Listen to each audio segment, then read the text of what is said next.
recording this, and then I'm going to share my screen. No, what's happened? And hopefully you can all see that. If any of you are noisy, I will mute you. All right. So this is an example of the first hand I wanted to look at.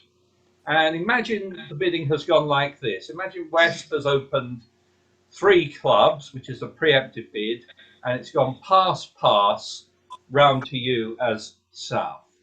Anyone like to suggest what you might bid with this hand? I think 3 hearts. 3 hearts. 3 hearts.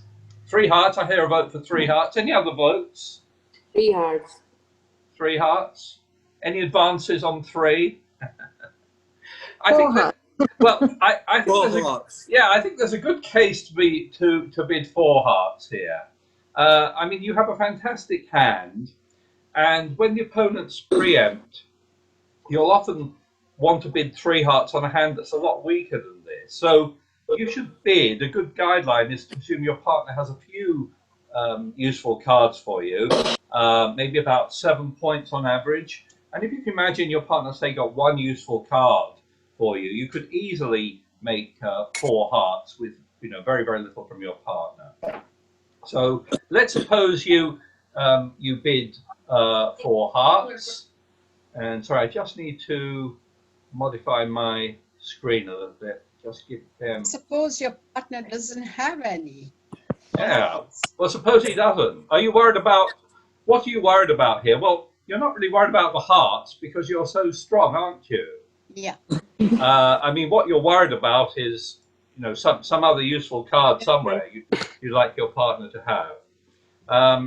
So anyway, let's suppose you do bid 4 hearts, and that ends the auction.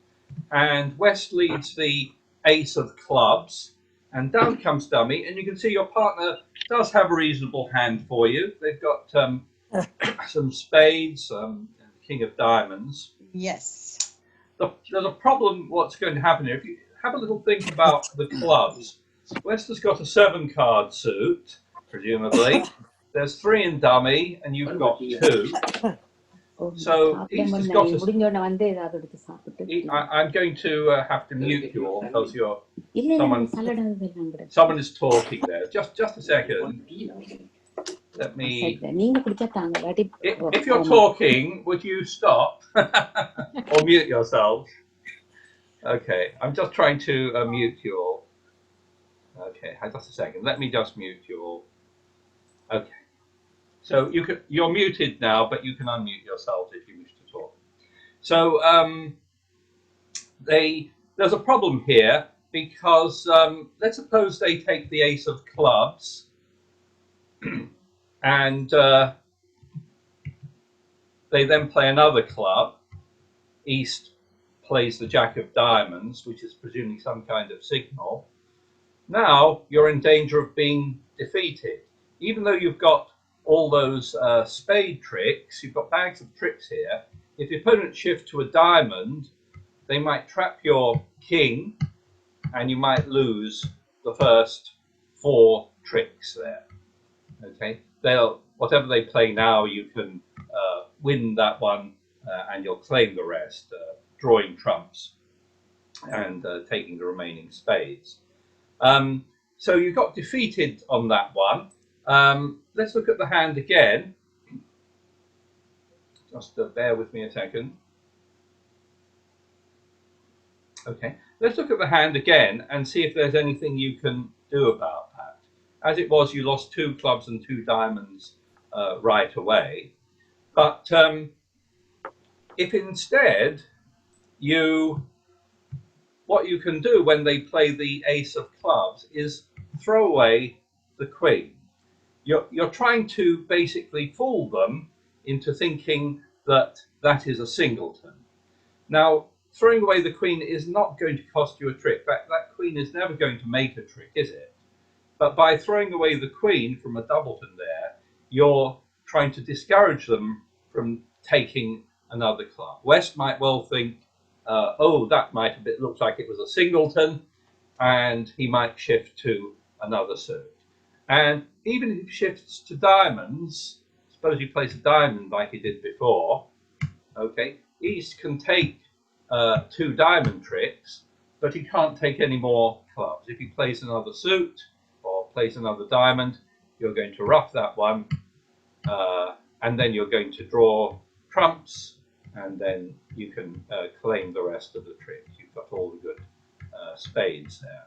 So you'll end up there making 10 tricks there because the opponents didn't take their 2 clubs. So going back to trick 1, on that ace of clubs, when you play the queen of clubs, your partner, the opponent has no way of knowing whether that is a genuine singleton, and he should probably shift to another suit in that case, or whether you are false carding, whether you're trying to deceive him. It's very hard for the defense to know that. And if you want to discourage them from carrying on with clubs, then by all means throw off the queen in a situation like this. Tony? Anyway, yeah, hello Steve. Very important to not dwell on the queen. Yes. You've got nothing to think about if you've got a singleton, so you've got to throw it straight in without any contemplation. Yes, that's right.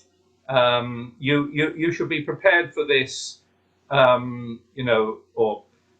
trick 1, of course, it's a little difficult because you do need to sometimes think. But yes, you should. I was thinking of south, not thinking. Yeah, well, that's right. That's right. South.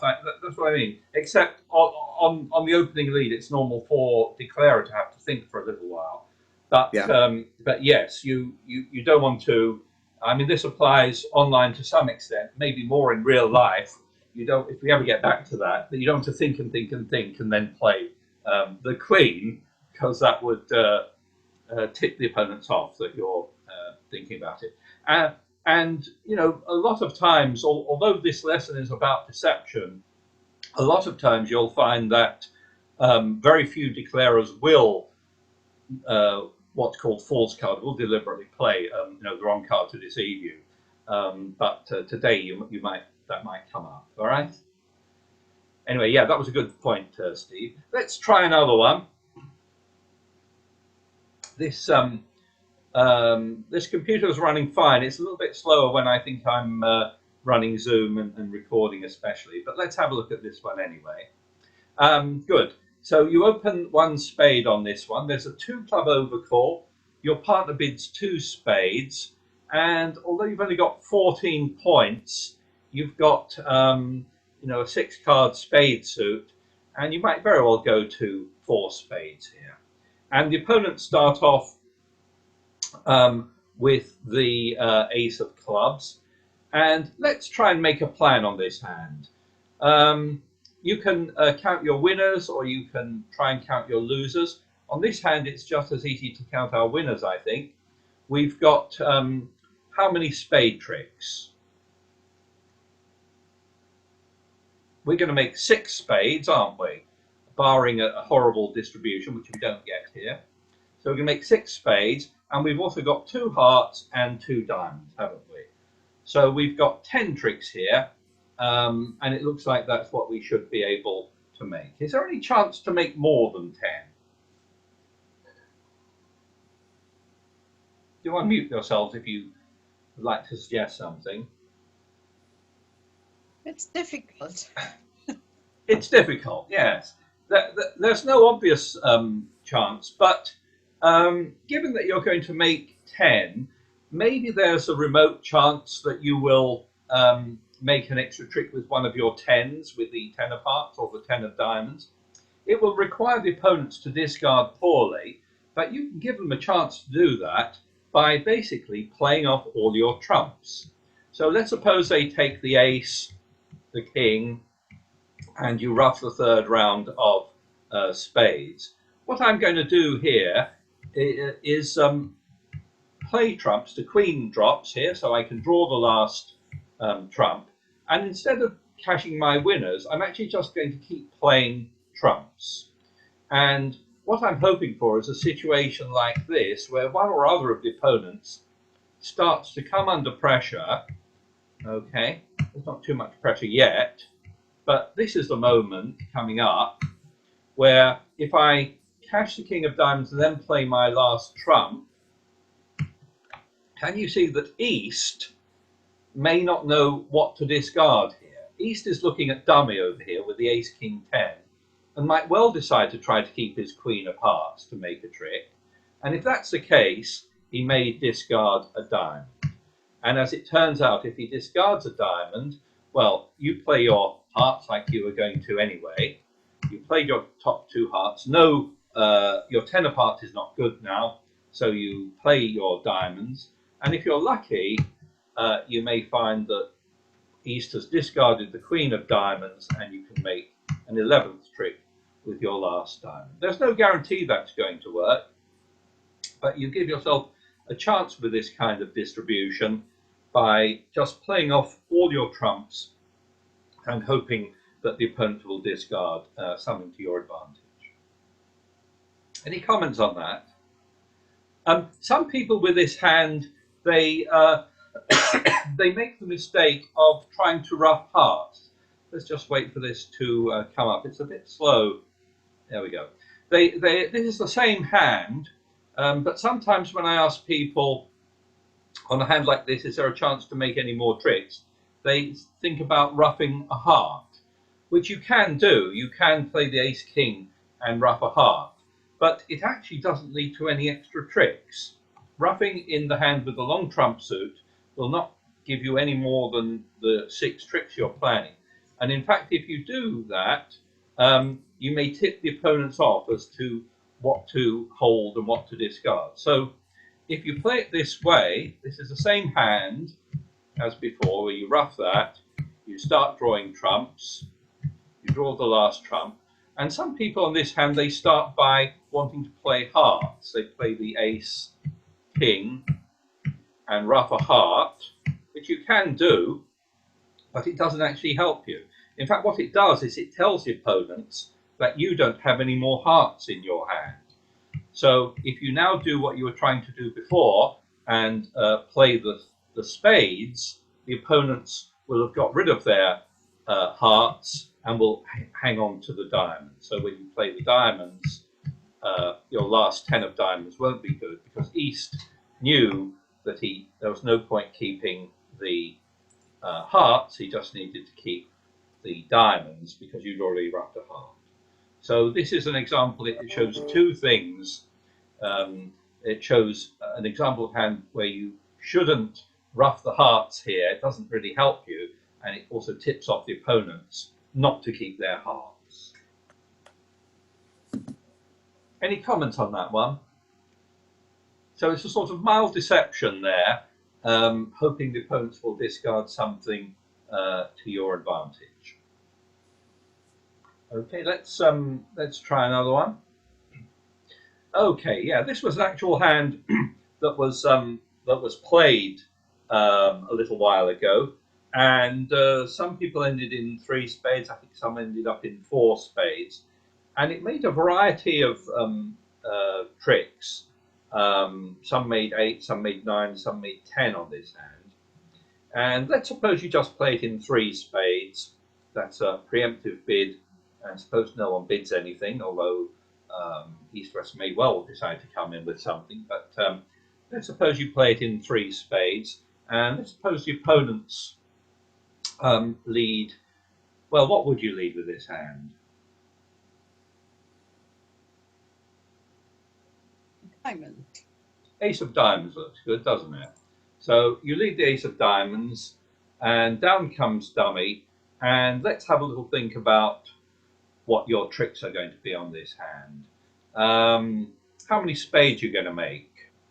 6. You're going to make 6, aren't you? You're losing 1 to the ace, and apart from that, you've got 2 aces, haven't you?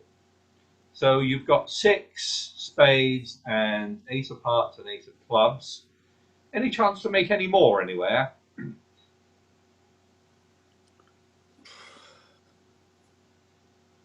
Well, Maybe. you might, maybe, yes. Well, that's true. You might Maybe you could rough a diamond. Yeah, you might be thinking of roughing a diamond. Actually, if you are West in this situation and you can see dummy there, you could win your ace of diamonds. You might take your king of diamonds also. But you should now realize that declarer may well have one or more diamonds that he's hoping to rough in dummy. So the best defense here is actually to draw trumps. You've got the ace of spades, and you should play the ace of spades and another spades to stop that happening. You should deliberately draw trump there. Okay, so that's good defense, prevents those roughs. And let's suppose declarer now plays the ace of hearts, and maybe plays a heart to get back to their hand. Suppose they draw the last trump, and some declarers on a hand like this will, they've roughed a heart already. They may be thinking of roughing clubs as well. They might lead a club and rough a club. But if you do that, all you're doing is telling East and West that the only cards left in your hand are diamonds, that you have no hearts you've already roughed, and you have no clubs. So if you now try to make them discard the wrong thing by playing off your spades, they won't do it. They'll discard the suits that you've already discarded, and you won't manage to make any more tricks. Whatever happens now, you'll be left with a diamond, and West will, if they play correctly, will keep the diamond and will stop you making 8 tricks. What you should be doing on a hand like this is hiding what you've got in your hand. So if we just wait a moment for this to start up. In other words, let's play this as we did before. We'll take the ace of diamonds. West realizes the danger of the roughing diamonds, so he correctly draws trumps. Okay. Now declarer starts drawing trumps, and I don't know if you can see, with the position as it currently is, South has a chance to make a diamond trick here, but only if West discards a diamond. So your best bet here is don't touch your other suits, just keep playing trumps here, and you're hoping that West will discard poorly. Like here, West doesn't really know that his diamond was useful, so he discards a diamond. Okay, and keep playing spades. Now, you want to, at this point, because you're hoping to make 1 diamond, you need to keep 1 spade so you can rough in. So what you're going to do is give up a diamond.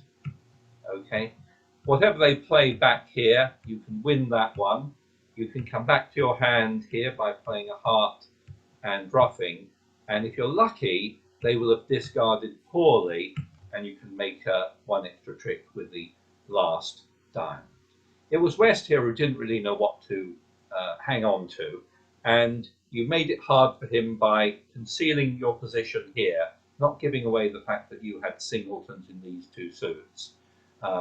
And he may discard a diamond, and that may help you. So you give yourself a chance just by hiding what you've got there. Any comments or questions on that?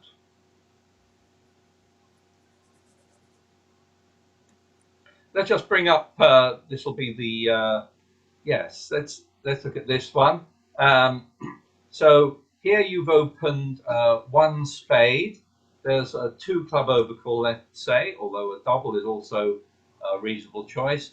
North bids 2 spades, and let's suppose you just invite game here with 3 spades, and that ends up being the final contract. So West is on lead, and West is going to lead a club here, and let's see if we can make a plan here. Take a minute and try and count your tricks. So I'm hoping to make, if I count my winners, I'm hoping to make 5 spades, 2 hearts, and 2 diamonds. That's 5, 6, 7, 8, 9. So you can you can also count your losers, where I'm expecting to lose 3 clubs. And what else am I going to lose? A diamond, I think. So I'm hoping to lose. I should definitely make 9 tricks here. But I'm always hoping to make more if I can. Is there a chance to make more tricks anywhere?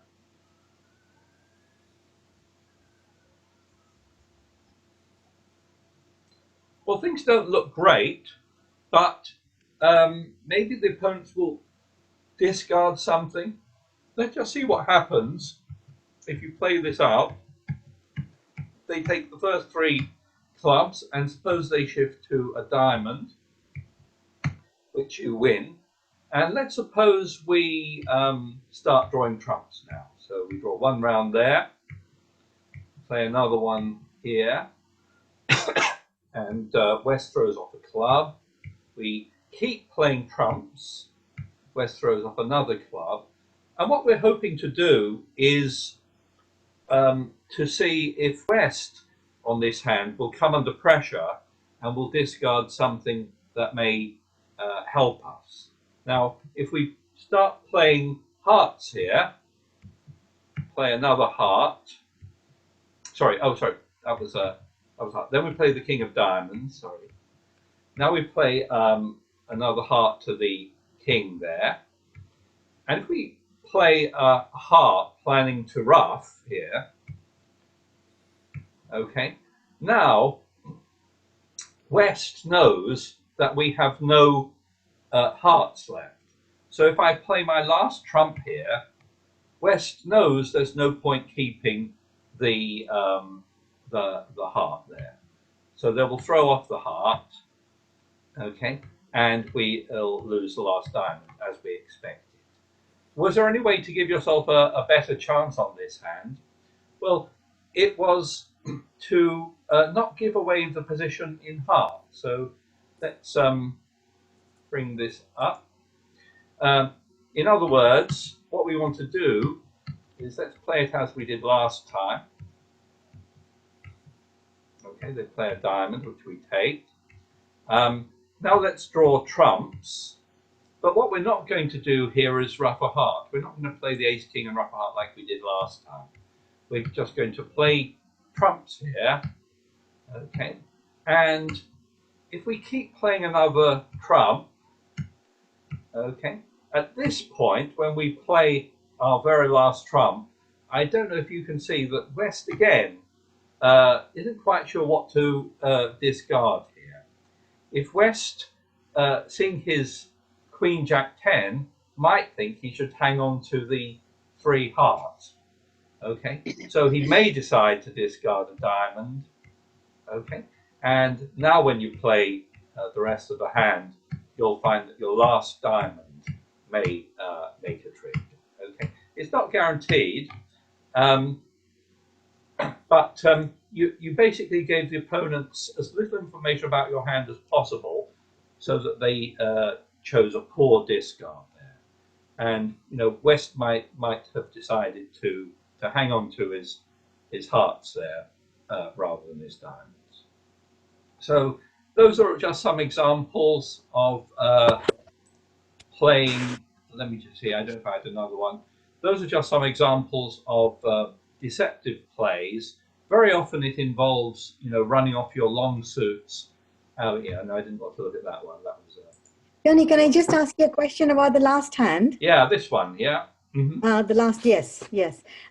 So, when you're playing with somebody and you keep running off your trumps, Yes. they will think, oh, haven't you been counting trumps? Why aren't you cross-stuffing? So it's a bit difficult because you'll always end up in an argument saying, like, you should have played it better. Yeah. Well, I mean, I hope you can see on a hand like this, you're not going to gain any tricks by roughing. I mean, you lost the 3 clubs, and you're always going to expect to lose a diamond.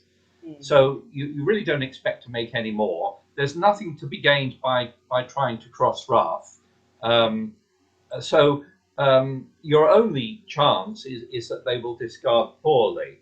And it's of course, some people do draw more trumps than they need to by accident because they're not counting properly or haven't bothered to count. But you know, of course, you know what you're doing, and if your partner criticizes you, well, I don't know what to say.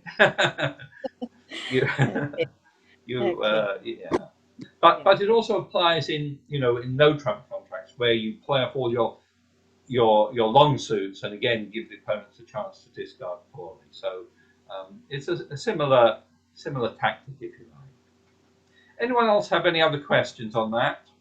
Tony, it's not really quite the point, but if I'd have been playing North, I'd have gone 4 spades in the first place. On this one, Yeah. well, possibly. I mean, so the deception had to work. I mean, yeah. I mean, it's interesting. I look at this hand. I may well have decided to accept an invitation to 4 spades. On the other hand, if you use the losing trick count, you've got a lot of losers in this hand. 1, 2, 3, 4, 5, 6, 7, 8, 9, 10 losers.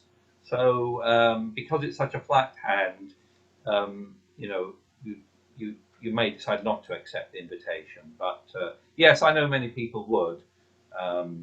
But it obviously is quite tricky to make 10 tricks on this hand. Any other comments or questions? If that's all, I'll stop sharing with you, and I'll hopefully 28 people online. Good. Okay. So hopefully see some of you online at 2 o'clock, and you'll have a chance to be a little bit deceptive. Okay. Thank you, Tony. Thank you all very Thank you. much, and Thank I'll you. see you later. Okay. Bye then. Bye. Thank you. Thank you.